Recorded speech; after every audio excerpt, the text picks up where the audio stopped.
My special guest today is a fashionable New Yorker who has a distinct passion for acting, modeling, and design.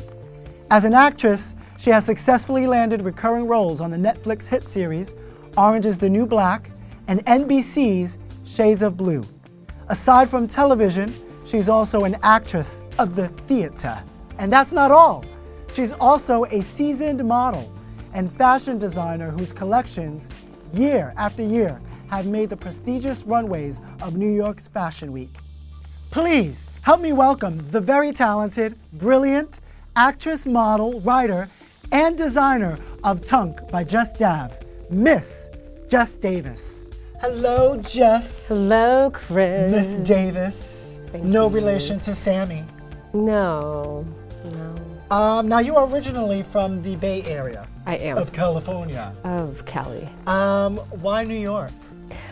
Because I lived in California all my life and I wanted to experience a new place, and New York had all of the things I needed to do my careers. Yes. So do my careers. all of of the things. So now, when did the acting bug hit you? You're an actress.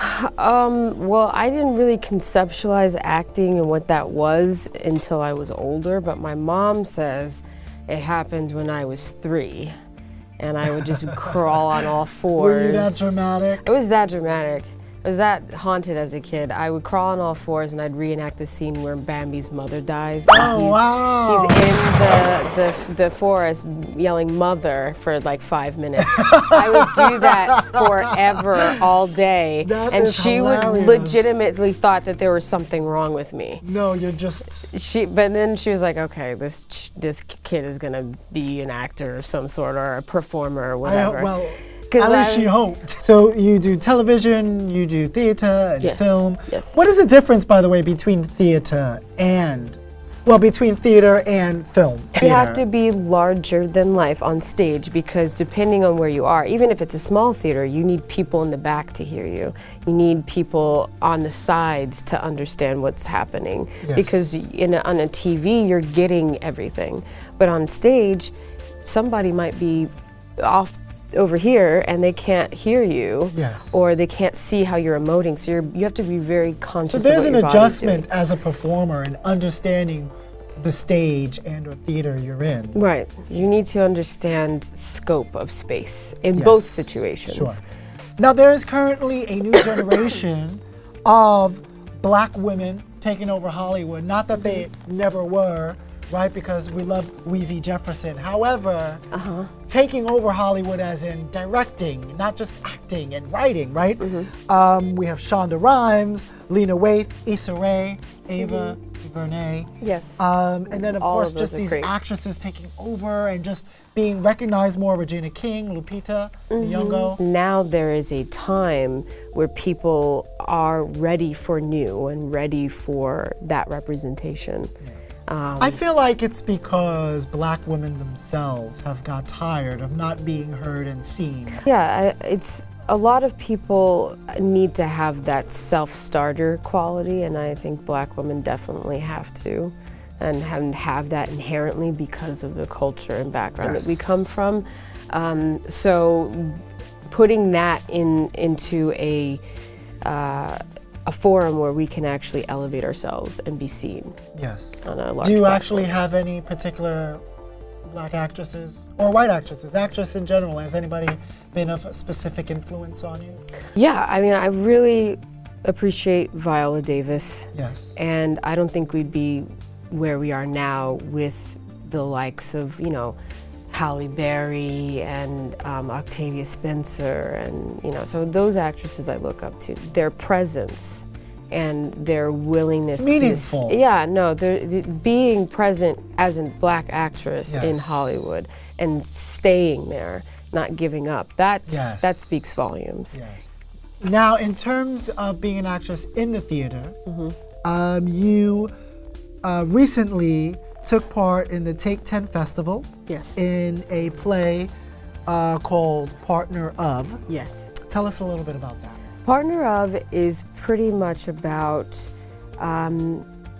Thomas Jefferson and his relationship to his black women slaves.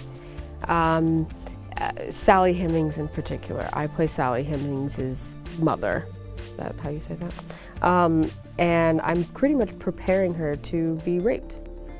You're conditioning them. Right. I'm like, this is what's going to happen. He's going to want you. You're pretty. Yes. He has an affinity for his pretty black slaves. I keep saying black slaves, but there were Native American slaves as well, Sure. but they're just not widely talked about. But because she's attractive, because he has this attraction to his slaves, she's like, this is going to happen. You know, he's taking you to Paris. He's taking you abroad. So she's just preparing her for the inevitable. Right. She's like, if you just... Instead of just being thrust into... Right, and there's this whole conversation about how he's a good man, he won't violently rape you, but you're still forced to submit to him because you're a slave. So we have some pictures. Muyi Ali in the left here plays your daughter. Yes, so she's with me sitting down here. She plays Sally Hemings' character, or Sally Hemings. And then Kaylin is playing Susanna, or what we believe to be her grandmother's name is Susanna. That would be Elizabeth's mom, my mother. Yeah, your mother. Obviously, it's an important story to tell. I think it's important because not a lot of people know about the history of Thomas Jefferson or just the in-depth history of what the slaves had to go through outside of just working in the field. I was watching, like, Trevor Noah was talking about how the colonizers of South Africa, where he's from, I believe, they were seen as heroes. Like in Britain, they're taught that they were heroic. And then in Africa, they're taught that it was genocide. So you have two wildly different, you know, perspectives of history. Yeah. That, you know, you're not getting the full story when you're in school, because it depends on where you are. Yeah. I like to be involved in things that teach people shit. That teach people shit. You know, learn some shit. Come see me at this play and learn some shit. Exactly, learn some shit. Because you're not going to learn all of this in school. You know? So. Which I guess is the responsibility. Sometimes it is left to people who create content. Yes. So now you are in a movie. Yes. Entitled Play. I'm super excited about this movie. Here we have some photos here. Hi, Michael. So now Play is about, I have here an attractive and intimidating young man. Yes. And a mysterious, beautiful girl, that would be you, both in search of someone special, but also someone to fulfill their forbidden desires. They're both broken human beings. And the attraction, I was just talking about this to someone the other day, is that typically we are attracted to people that have similar insecurities. Sure. You know, and it helps us feel like we're not alone, and that's kind of the premise of the relationship. These two characters, they are lost, really, and they haven't really spent time enough with themselves to understand how to fix what's wrong. Now, it looks a little steamy by the photo. Well, you know, it's film, and you know, sex sells, Chris. That's what we do. So now, without giving too much away, this ending kind of looks like it's tragic. Yeah. So there's that was obviously... There's like blood all over the grass. Never mind your face and the shirt, just the grass. There's just blood all over the grass, guys. You know. Now, in terms of a film like this, and it looks like there's a lot of range to fill. Yeah. Was it challenging for you to every day come in, get into character, and then leave it there? Or do you live in that space of the character for the duration of production? I have been experiencing a shift in my acting methods recently because naturally what I do is I do trap myself in the mind of the character and the story and what's going on. I don't Daniel Day-Lewis it where I need everyone to address me as Lincoln, if I might be to call him out. But I create that in my mind and I live there, and it's not always the most healthy place to be, because these are very, typically the characters that I play are wildly traumatized, they're very, tormented characters. So living in that headspace is difficult.